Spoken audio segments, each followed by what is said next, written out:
say what it will look like when it comes out the other end, but certainly we're all well aware of what was put on the ballot and what was passed by roughly 55% of the people in the city of Tate. Councilman. Question, if you don't mind, regarding the zoning. I know you mentioned last night that they could do a variance, but those variances would come back to us as a body, correct? I believe so. So if we're holding to what residents voted for, would be adhering to that 2,500. Yeah, I'm not advocating one way or another, just within the overall. So She asked, could they? Yeah, could they. Could. But I think you mentioned last night maybe putting in that they could do up to a certain amount. I don't know if we would want, because it ultimately comes back to this body anyway. So I don't think we need to stipulate. They can propose anything to us. They could propose 1,500, 1,000, and we can then as a body say yes or no. And who is the they? The zoning. The zoning. And who would it be, the marijuana distributors that go to the zoning and find out what they want? I guess what I'm saying, if these parameters were put in and that's what the people voted for, who is stepping forward to say that it should be different? I'm confused. I'm sorry. No, I'm ignorant, very ignorant. Councilman. So I understand what you're saying. So if you own a business over on Telegraph, if you want to expand your business, but the zoning isn't there, you have a right as that business to appeal that or ask for a variance. I understand that, but we don't have any marijuana business. Sorry, sorry, go ahead, Councilman. So if someone comes, the marijuana business comes, and they go, well, I can't quite make the 2,500, it's 2,300. I would like to get a variance for 200 feet. They can do that. That's their right to ask for that. Doesn't mean it gets approved, no. But if you don't give them that right, then we end up in lawsuits again. If we say, no, you can't ask for it, then everybody's concerned about lawsuits. That could be a possible lawsuit. So they have the right to do it. Don't mean they'll get it, but they have that right. Okay. All right. Thank you for Councilman Remick. clarifying. I'm just wondering, I think I understand what you're saying too. After the election, are we beholden to what it said in that election as far as the wording in that election? Are we beholden to that as far as when it comes time to write all this? Councilman, I believe you've asked that question before and it has been answered. So we can change it. It was a referendum. What this council chooses to do, I'm not saying they will or will not, Okay. but that question's been asked and answered. I'm just being sure. So we can change anything we want. It's strictly advisory as our corporation council. Okay. As a I'm resident, sorry, ma'am. as a resident of Taylor, I would be very upset if I had something on the ballot and I voted for it on how it was stated, and then it was changed. And I feel the 55% in the other 45%. I will have, looking at the amount of time, this is a motion to postpone. That's why we want to make certain that we have a public hearing and that everybody is afforded their opportunity to weigh in both at the planning commission and ultimately any further business from the council. Thank you. Any further discussion on this item? Again, it's a motion to postpone. Motion by Councilman Brandon, supported by Councilman Slavin, postponed to January 17, 2023. All those in favor say yes. Yes. All those opposed say no. Yes, have it. Motion carried. Item 7.3 is a motion to approve the first reading of an ordinance to amend the City of Taylor Code of Ordinance to include Article 3 of Chapter 11, recreational marijuana establishments. Motion to postpone. Support.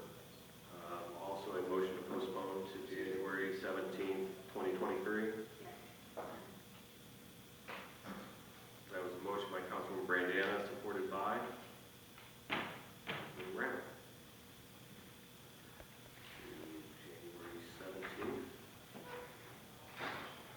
2023. Any discussion? Hearing none, all those in favor say yes. Yes. All opposed say no. The yeses have it, motion carried. Item 7.4 is a motion to approve opening of the public hearing to present the program year 2021 Consolidated Annual Performance Evaluation Report, KEEPR. Your motion to open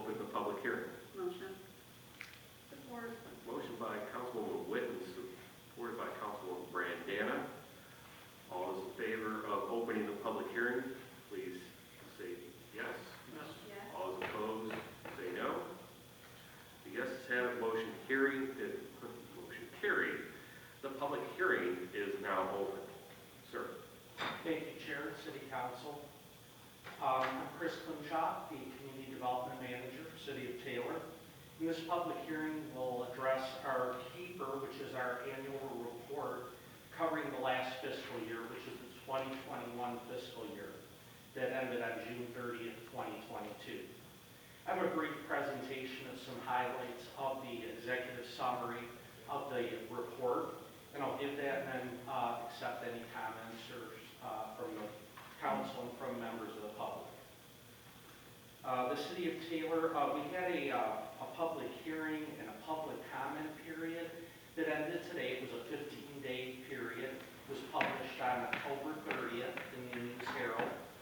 And we received no public comments written from that period, the 15-day period that just ended today.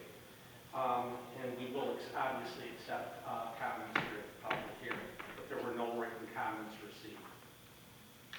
The City of Taylor expended $30,000 on eligible CDBG activities undertaken during the program year 2021.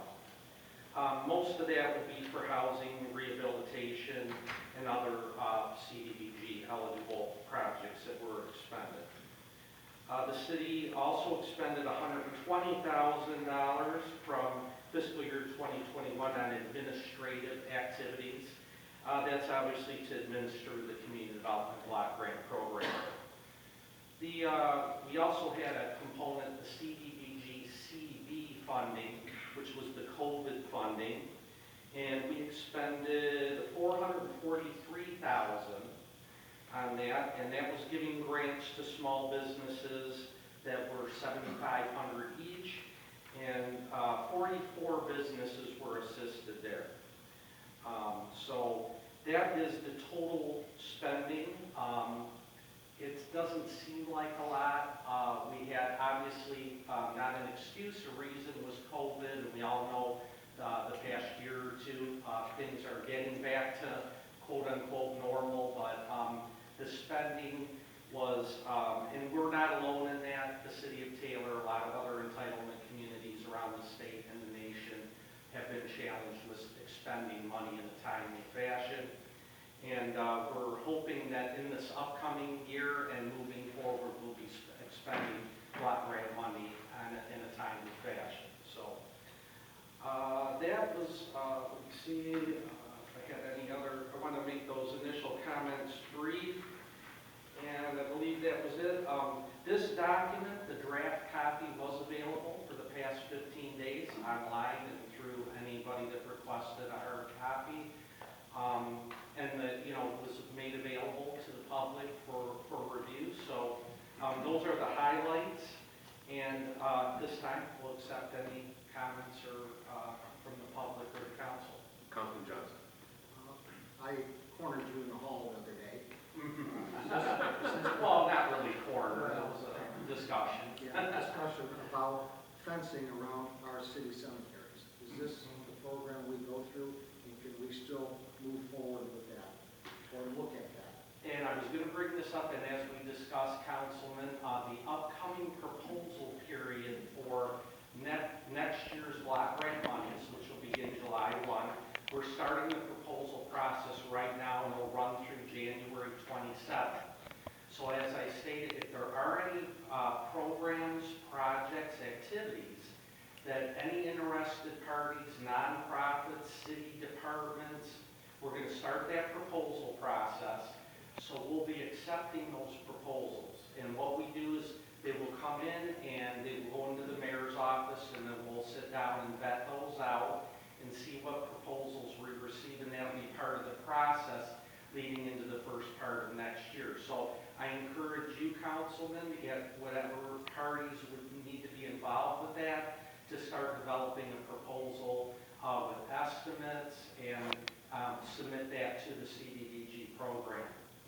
And our NOFA will be going. It was in the paper, or will be in the paper, or was in November. I'm trying to remember the dates, like you just did with the timing with everything. We're going to put that in the News Herald, and then it's going to be disseminated, and that NOFA period has started.